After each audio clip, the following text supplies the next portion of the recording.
বাণিজ্য কার্যক্রম বন্ধ থাকায় শুল্ক স্টেশন হচ্ছে মৌলভীবাজারে, চাকলাপুর ও বটলি এবং সিলেটের জকিগঞ্জে।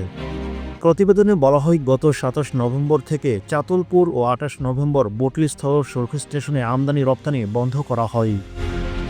২ ডিসেম্বর থেকে বন্ধ আছে জকিগঞ্জ ও শেওলার কার্যক্রম। তবে দেশের প্রধান স্থলবন্দর দিয়ে আমদানি রপ্তানি বাণিজ্যিক স্বাভাবিক কার্যক্রম করা হয়। যদিও ৫ আগস্টের পর পরিবর্তিত রাজনৈতিক পরিস্থিতিতে ভারত ভিসা দেওয়া বন্ধ রাখায় স্থলবন্দরগুলো ইমিগ্রেশন দিয়ে দুই দেশের মধ্যে যাত্রী পারাপার উল্লেখযোগ্য হারে নিম্নমুখী। দেশের অন্যতম ৯টি স্থলবন্দরের কাস্টমস থেকে পাওয়া তথ্য অনুযায়ী গত বছরের ৪ মাসে ৯টি স্থলবন্দর দিয়ে ৭৭,৪৩,৩৭,০০০ মেট্রিক টন পণ্য আমদানি করা হয়। এবছর সেটি কমে ৫৯,১১,২৭,০০০ মেট্রিক টনে পৌঁছায়।